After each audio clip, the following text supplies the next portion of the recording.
All right, we continue our discussion about the great heavy metal song by Cannibal Corpse, Hammer Smashed Face.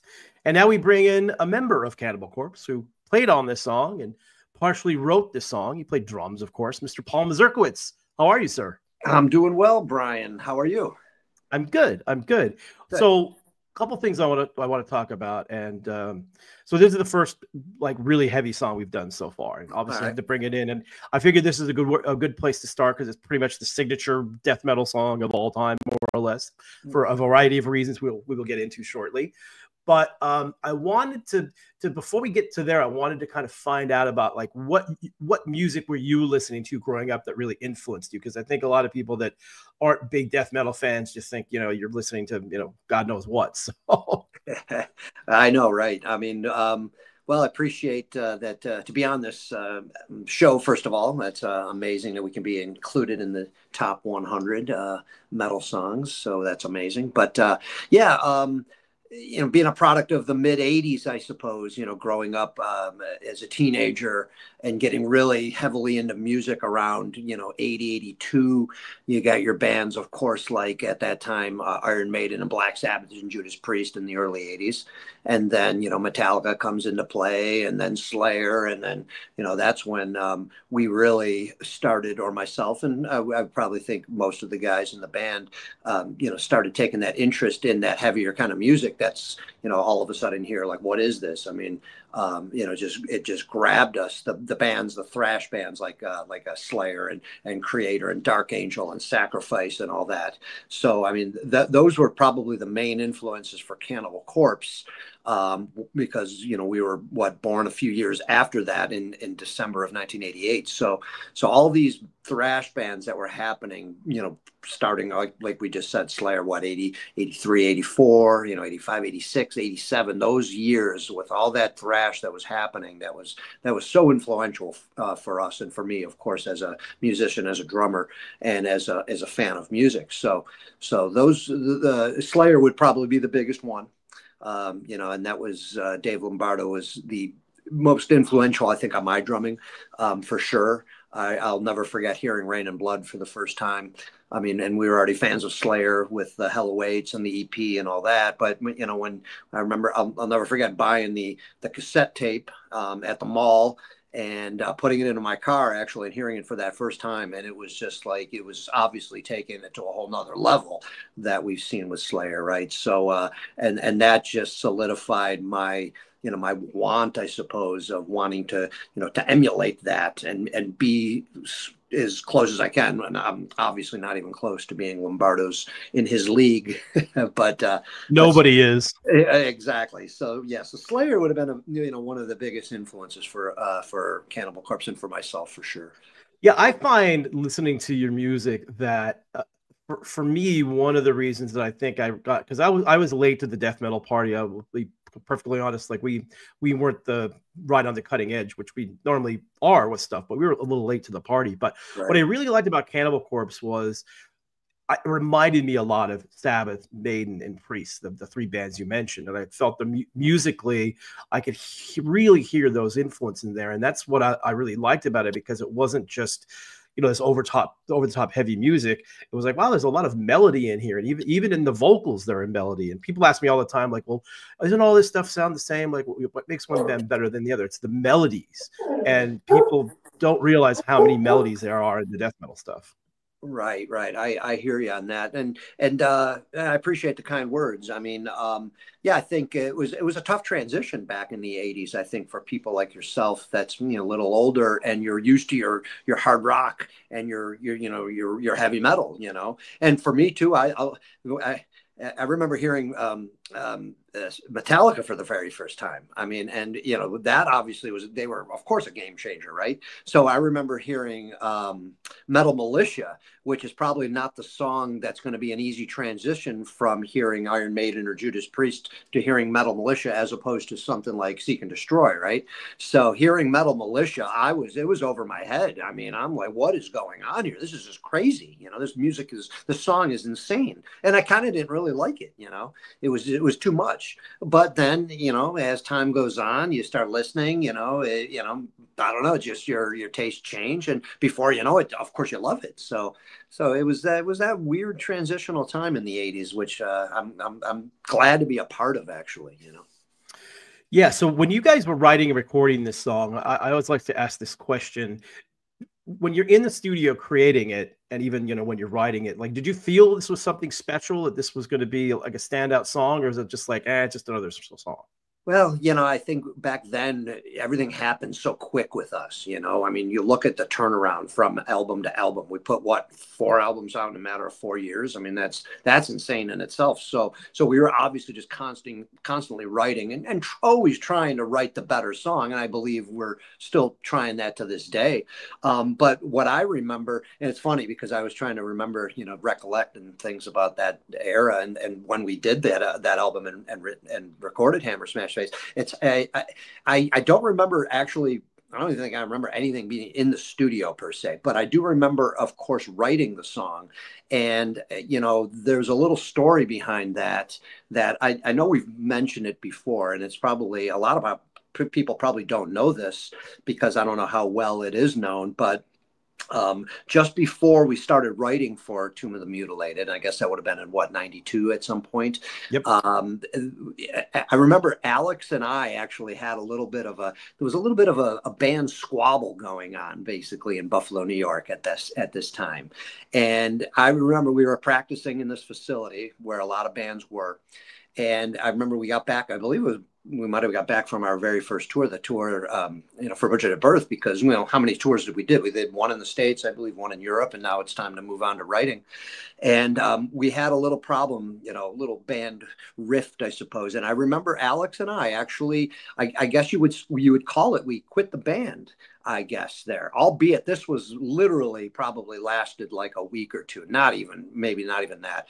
But we were fed up with everything. I don't know. Like I said, I don't even know what at this point. I was just, probably stupid stuff that, you got over obviously quick. But we ended up renting another room in the same facility that we were practicing in. And I moved my drum set out of the Cannibal Corpse room and moved it into this other room. And Alex brought his bass stuff, and it was basically me and Alex, and the other guys were, in the other room. Like I said, this lasted maybe all of a couple of weeks at most, but Alex had the beginnings of Hammer Smashed Face. And I'll never forget, because that's what we worked on, him and I. When he said, I got these riffs, and it was the whole beginning of the song, dun, dun, dun, dun, that whole thing right there. And I put that beat to at the beginning, and we put the blast in there. And, we had the beginnings of this song, which I don't know how special we thought it was at the time, other than, we were into it. It was sounded great to us, man. It's an awesome song. We're really digging it. We're loving the beginnings of it. And then soon after that, like, we made up. The band's, back together, all thing. I said, no one probably even knew this much, or even in the scene in Buffalo and our friends. So the song continued then, but I remember us telling those guys, okay, I guess it would have been Jack and Barnes and Rousset still in the band, that, we got this cool beginnings of a song here, and they were all down with it. We played them the riffs and played them the beginning, and they were like, oh, this is killer. And then we finished the song.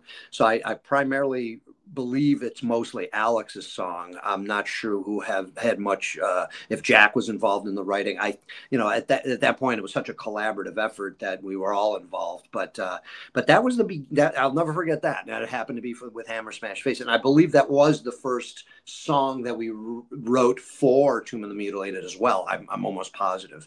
So then we just kept on rolling. We write Hammer, and then we write the rest of the album and go to record it. So yeah, it's a fun little tale, to look back on, to go, wow, how that came about. That was pretty cool.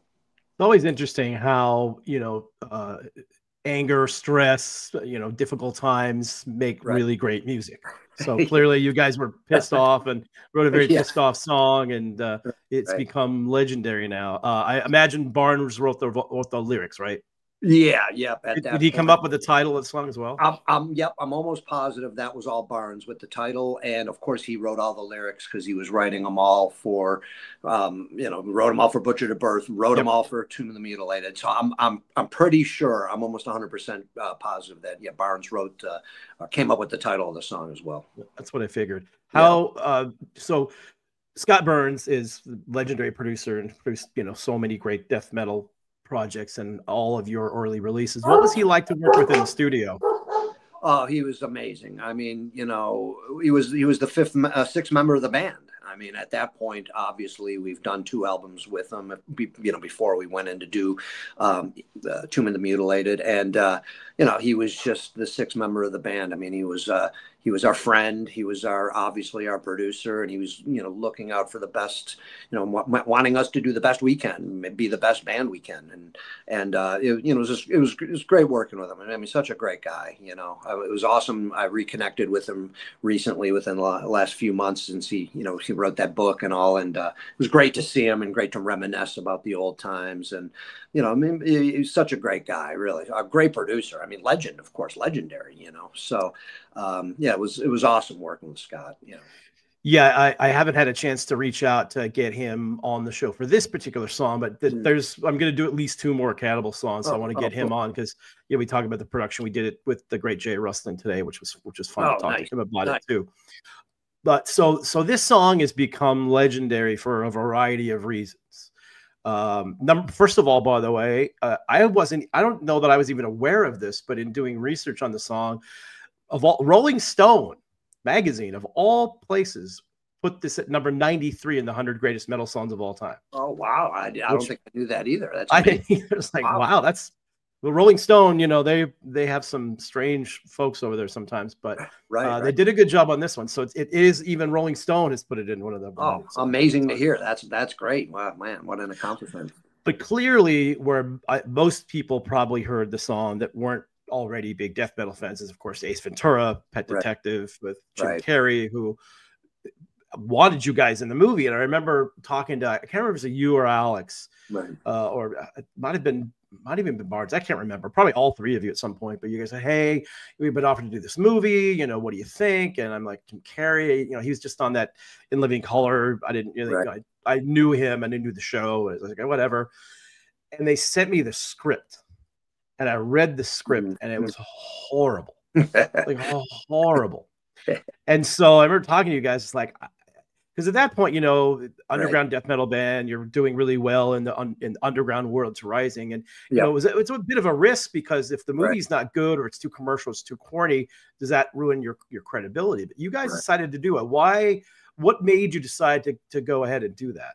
Yeah, I mean, I just think it was such a crazy opportunity, right? So off the wall that, we weren't expecting anything like that. And I remember when we got the call to, whoever called us I guess it was you guys probably to see if we wanted to do this, or we got the offer to do that. So at first it definitely was like, wow, that's crazy. In a slapstick comedy, when we found out it's Jim Carrey, and we of course all loved Jim Carrey at that point. We did love the show in Living Color. I remember watching it all the time. And I think we just mulled it over, and as long as we weren't depicted as in a comedic sense, I guess, we felt like, well, why not? It's just something different, something fun.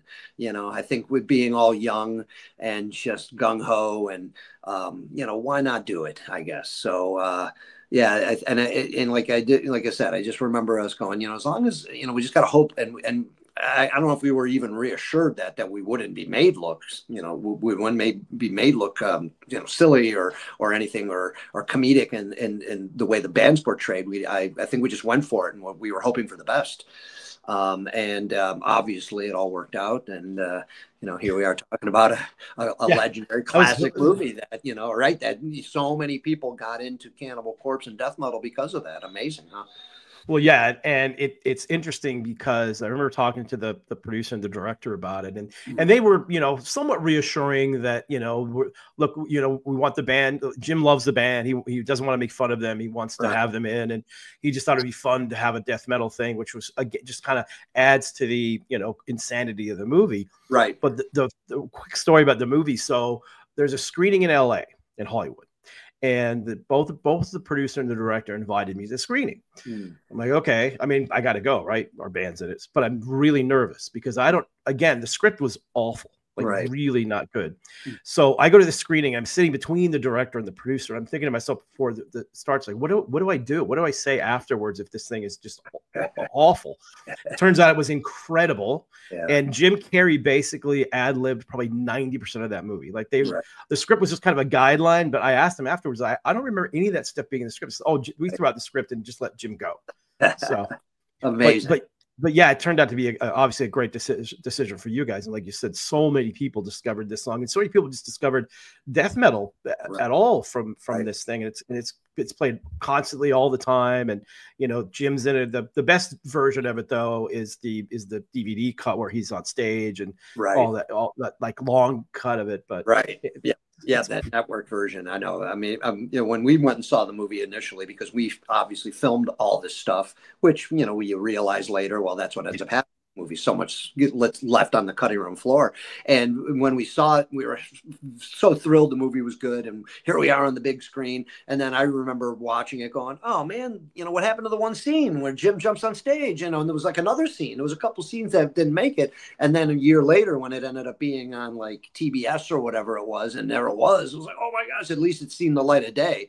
And because exactly those scenes are, you know, the best ones. I'm surprised they actually, you know, took those out and didn't have it in the theatric version, but I'm glad they still were able to see the light of day. Well, that was back in the day when movies had to be short. So I think the movie had to be, you know, I can't remember what the screen time was when it first came out, probably 90 minutes. And I think so.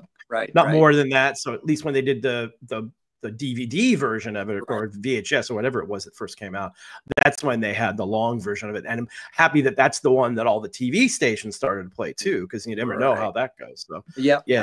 Oh, very cool. Very cool. Amazing to be a part of that. Yeah, for sure. So when did you first, did you start playing the song live before the movie came out? I can't remember. You know, it would have, I don't think we would have played it until the album came out.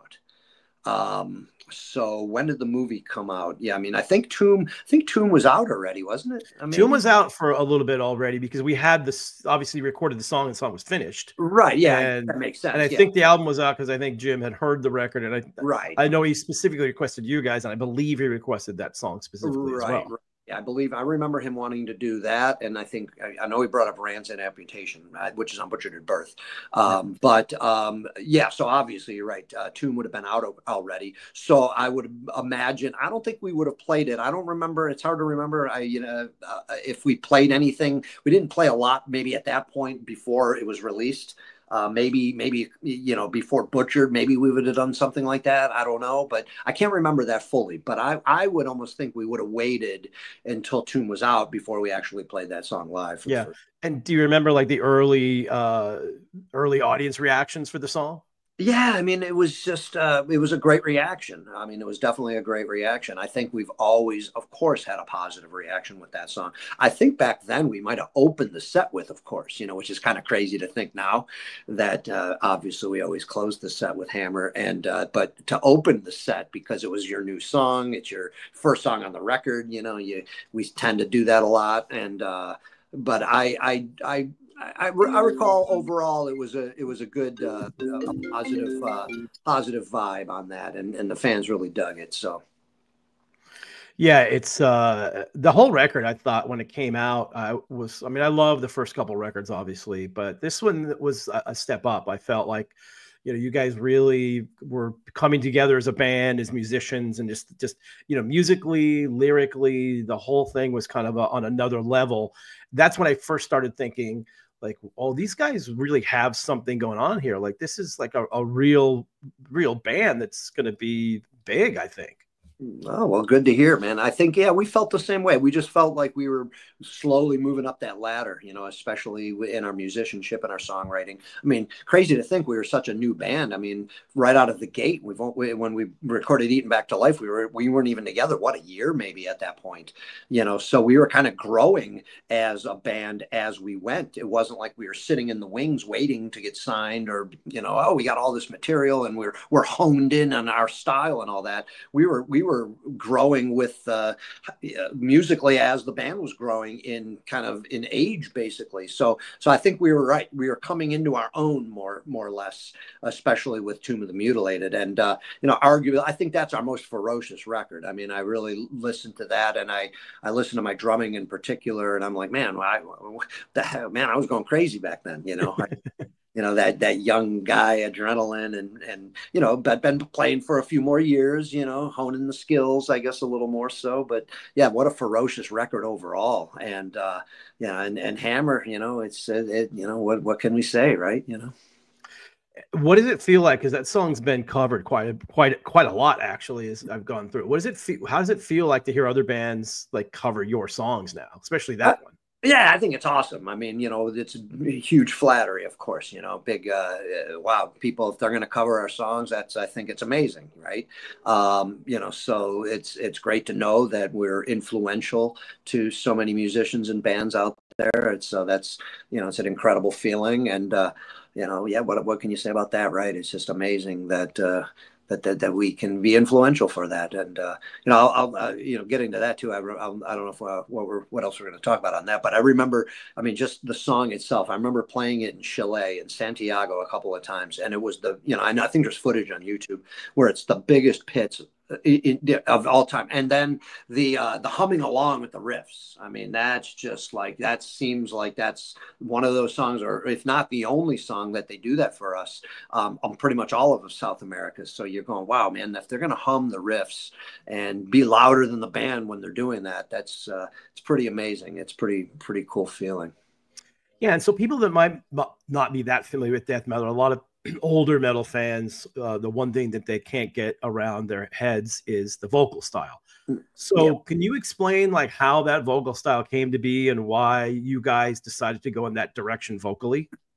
Yeah, I mean, when you listen to the early, listen to our demo tape, of course, if anyone, I guess you can hear it. Anybody can now. It's all over YouTube and all that. But, we had more of a thrash style. Chris was singing more in like a Millet from Creator, kind of mixed with Blaine from The Accused. I guess that's what we always kind of described it as. And that was the sign of the times where, like I said earlier, where we were just still growing as teenagers, and we're kind of help forming a new genre, I guess, here, because we're products of thrash metal. So our vocal heroes were the same bands I mentioned earlier, like Tom Araya and, Don Doty and, or and all the thrash guys. I mean, then it's starting to come into play where we're forming, where you got, Jeff Becerra from Possessed that's starting to growl a little more. And then, of course, once Death came out and you got Scream Bloody Gore and you got Chuck singing the way he sang, that was such a big deal in the death metal community or the heavy music community, and that kind of really changed the game. So we were just growing with that scene, and yeah, it was crazy to think that Barnes sang on the demo only like 7-8 months earlier, and then Eating Back to Life, and we went to that death metal style of vocal, So I think that was just it was part of the music. It was what we were feeling. We were feeling that that push, that we were so influential by thrash metal, and I think Eating Back to Life in the early Cannibal has that element musically. We sound more of like a really, really heavy thrash band, but with the death metal style vocals. So I think it was just kind of like a natural way to go in our eyes, and whatever Barnes wanted to do. I think at that point we were just there was no rules. It was just whatever we felt what anyone wanted to do in the band with their own individual self was good. But right, we were really loving Death, and then I remember Altars of Madness came out, Morbid Angel, and we're hearing those the music and vocals, and it just became well, this is where it's going, and this is where we want to take it as well. Yeah, somebody explained it to me one time that I thought made a lot of sense, that as the music was getting heavier and heavier, but the vocals, you couldn't really go anywhere with the vocals. They're just heavy metal vocals or heavy metal vocals. And, you know, there really isn't a way to make them heavier. And then, so this style came into play, and that clearly made the music, and then the vocals became much, much heavier. And that was just in striving to be as heavy as possible. Just like, you know, Metallica and Slayer were trying to be, you know, faster and heavier than the bands previous to them. You know, you guys were doing the same thing in your genre as well. Yeah, totally. Same thing. It just didn't, the vocal thing wasn't there early on with bands like Metallica and Slayer. The music, of course, you know, was there in that intensity. But yeah, for some reason, the vocals just didn't get to that point yet. It obviously took a few years, you know, for that to transition to that way. And I believe that we just wanted to be, you know, we were looking at being as extreme as possible at that point, you know. Yeah, going from a thrashy band to, you know, listen to Butchered at Birth and listen to the Tomb of the Mutilated, it is a big difference, you know, all within like what, a year or two basically of what we're doing here. But we just wanted to be as extreme and as evil and dark as possible, and you know, and the vocals just fit that kind of style of music we were doing, you know. Because yeah, listen to Tomb of the Mutilated. Then there's another thing to talk about with Hammer in particular. I mean, it's not like there's any chorus or anything. I mean, nowadays we have choruses and we have you know, a lot of rhythmic changes and all this kind of thing. Tomb, it's not like a vocal driven song. Basically, it's all music, and the vocals are on top of it, and they're done well. But they're like, you know, you can't understand obviously a word what's happening. I don't think on any of the songs on Tomb of the Mutilated. I mean, that's our most extreme album, with the vocals just being like so guttural and just so over the top that you know, but that's what we wanted to do, I guess, at that point. So it's great that a song like Hammer can be that popular, and it's really just almost, do I look at it on music alone, you know. You got the vocals in there, but it's not like, you know, it's not a catchy you know, phrase or something that's happening like a song like Stripped, Raped, and Strangled or something like that, you know.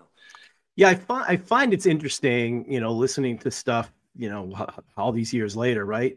And it still sounds fresh. Like whenever you guys play it live, there's a real energy with not only you guys on stage, but the fans as well. And you know, it's a younger fan base now as well, which is really cool. And it's still, when I listen to it, it's like it doesn't feel old, or like, you know, like a, you know, like, you know, listening to something that's like super old. It seems like, oh, this song could have been written and recorded 2 years ago. Yeah, that's good to hear. I think that's what makes classics, I guess, you know. And then I think of the songs that, we all like, or you like, or I like, and I'm always going to bring up, and I'm sure this song is probably, hopefully, going to be in your top 100. You know, "Angel of Death" by Slayer. You know, how is that song ever going to be old? You know, I mean, the whole album, really, it's just, it sounds like it you know, could have been recorded yesterday. I mean, the music is always so fresh and just so, you know, powerful that it's just never going to be old. And you know, and we're fortunate to be, you know, have a song like Hammer, I guess. And, you know, I think we got maybe a few others, but Hammer is just one of those songs. Exactly. I don't know how that happened. Yeah, I think that's, you know, to me and a lot of other people, obviously, too, that's what makes heavy metal so great. Is like we did an episode with Kerry King, and we talked about Black Magic, which is off the first Slayer record. And that still today sounds amazing. He plays it live in his solo thing, too. And as soon as they start playing that riff, the fans go insane for that. It's like so cool. And it's, you know, it's the same thing with you guys. So when you're in recording this, you're obviously very young. Could you have envisioned ever, as yourself recording this record, this song specifically, that 30 some odd years later you'd still be out there touring and creating really good music, and we'd be talking about this song? Oh, we lost you. Did you mute? Did you mute?